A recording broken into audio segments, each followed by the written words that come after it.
Welcome to Congress in Context, the deep dive, where we cut through the noise and pull out the essential insights from the week's legislative action.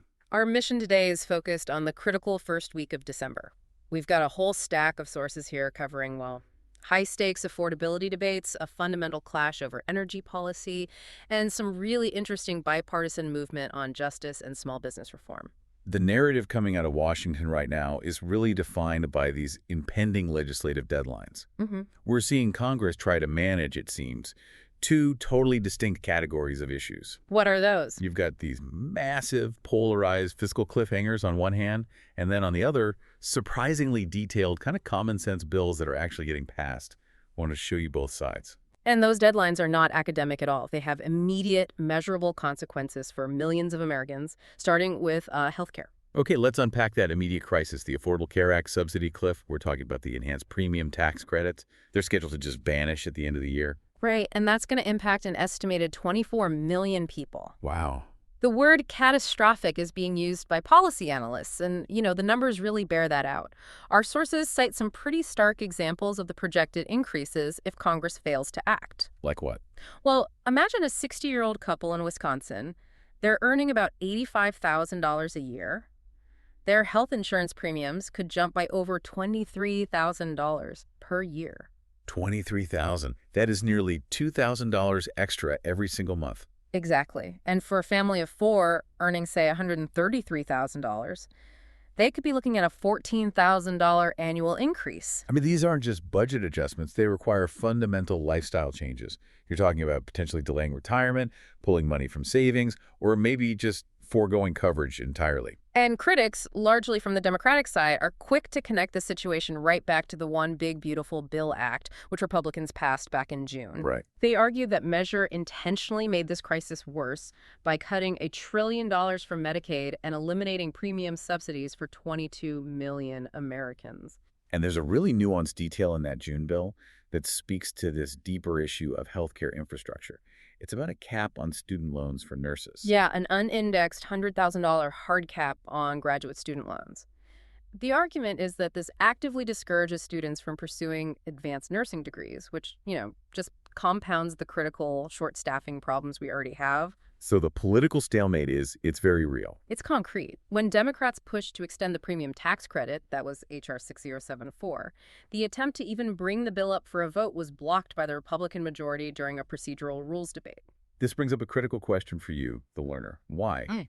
Why would one side risk such a massive premium increase for middle-class voters? Is the political gain of forcing a restructuring really worth that immediate pain? And that raises a really important question about fundamental reform versus, just temporary relief.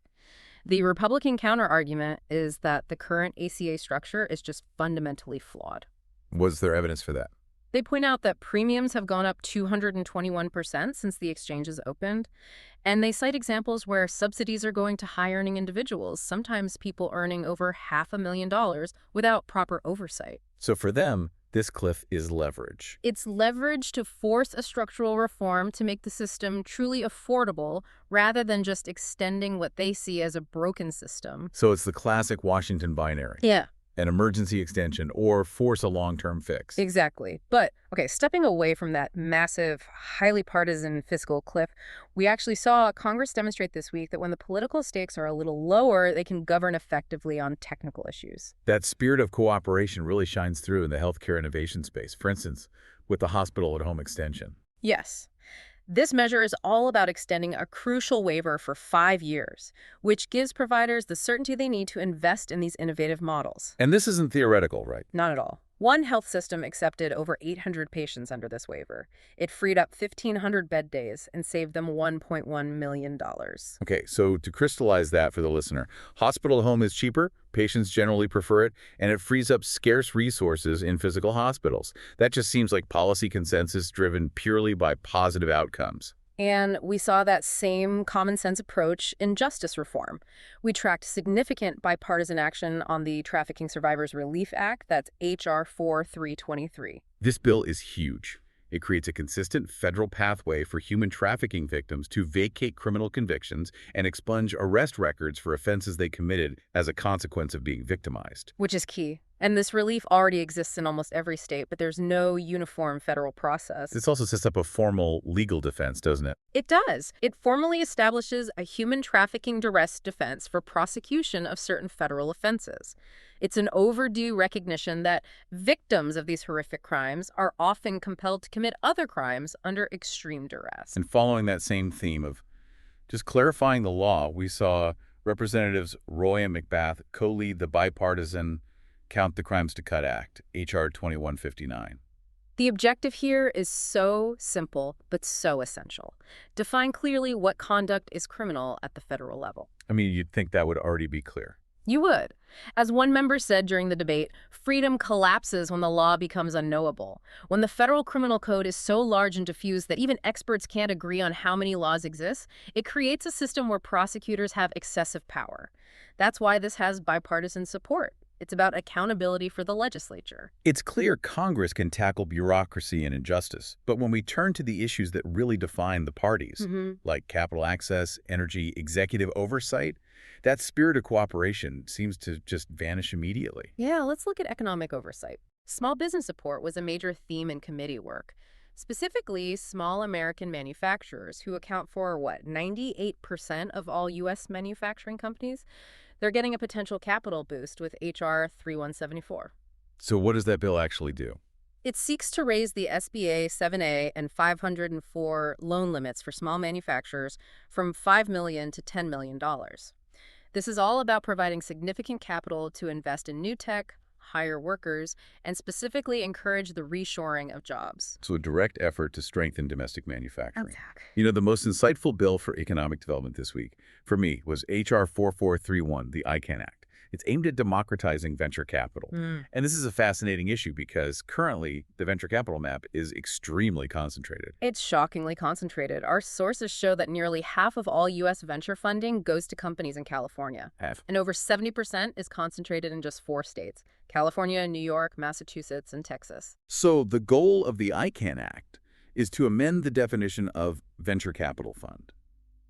How does changing a technical definition like that help spread the wealth? Well, by broadening the definition, it allows non-accredited investors, average Americans, to participate in certain qualified funds. It lowers the barriers to entry for local Main Street investors who want to support local startups. So it's about fostering growth outside of those major hubs. Right.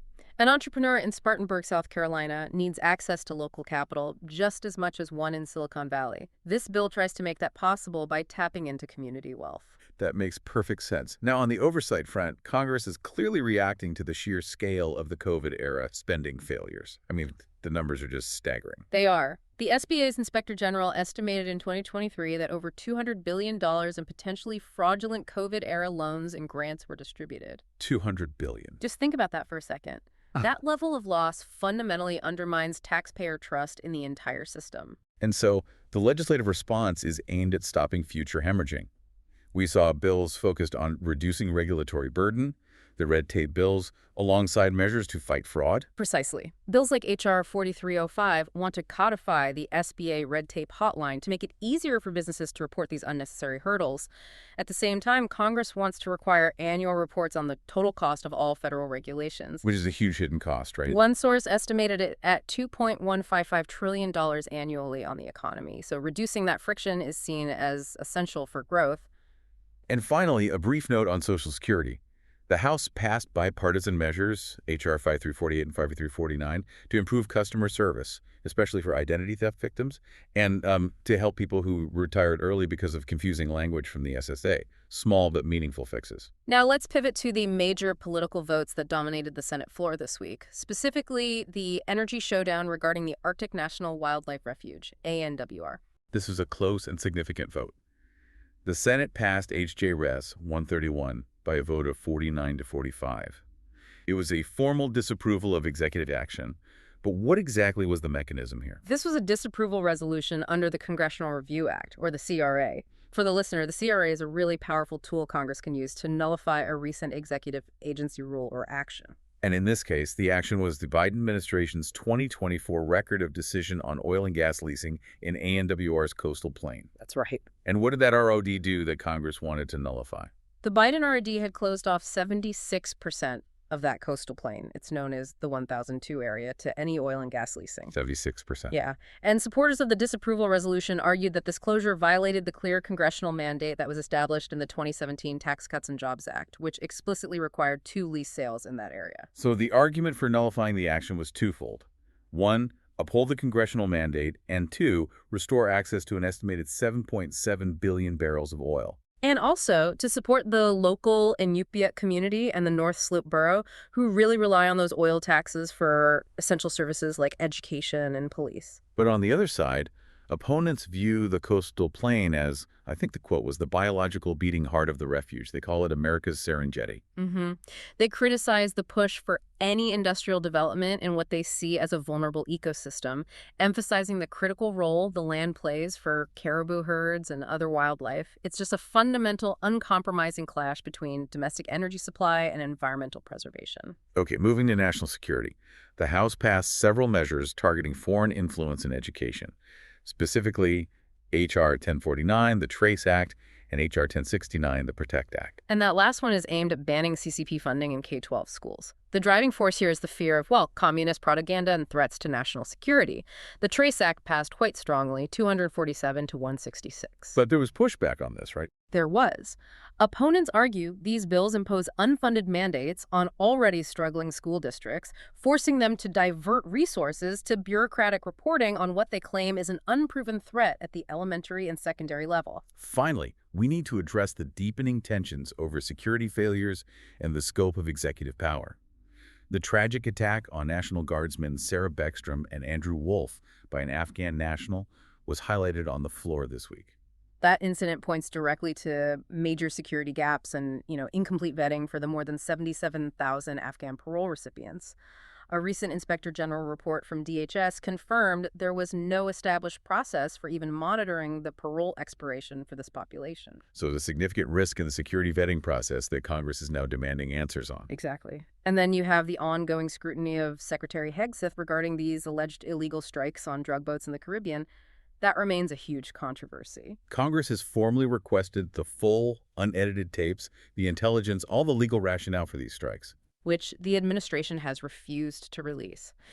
And the concern is substantial because members of Congress fear the strikes, which allegedly killed survivors, may have been conducted without legal authorization. potentially exposing U.S. service members to legal consequences. Right. The administration's refusal to provide the legal justification just magnifies all the questions about accountability and, frankly, potential executive overreach in military command. And we also saw the president asserting his authority to replace the FHFA Inspector General, that's the Federal Housing Finance Agency, with his own appointee, arguing that Congress can't limit his power to remove officers. These actions, from the Hegseth controversy to the FHFA action, they really underscore a growing and fundamental tension between the executive branch's assertion of authority and Congress's duty to provide robust oversight. It's a structural clash that's going to continue. So what does this all mean for you, the learner, especially as we head into the next legislative cycle? The most immediate policy impact is definitely in the ACA credits. If Congress doesn't resolve this stalemate in the coming weeks, millions of Americans will face those catastrophic premium hikes starting January 1st. And the core of the debate remains extension without reform versus comprehensive structural changes. If affordability matters to you, track the Committee on Ways and Means in the House and the Finance Committee in the Senate. They hold the key to H.R. 6074 and any related legislation. For those bills we discussed that actually found some bipartisan success, like H.R. 4333, the Trafficking Survivors Relief Act, or H.J. Riz 131 on ANWR, you can easily find the full text and status on congress.gov. Just use the bill numbers. They're your pathway into the legislative process. If we look back across the source material from this week, the contrast is so stark. We saw clear bipartisan success on complex technical issues, modernizing SBA loans, helping trafficking victims, cutting red tape. But then deep, seemingly unbridgeable polarization on the massive, high-stakes fiscal cliffs like ACA subsidies and fundamental resource policy like ANWR. Which leads to our final provocative thought for you to mull over. If consensus is demonstrably possible on nuanced issues of justice and capital flow, what fundamental forces, structural, political, or economic, prevent resolution on issues of national affordability and energy security, especially when the consequences for everyday Americans are so immediate and severe? Something to track as these debates head toward their inevitable deadlines. We'll see you next time for the next deep dive.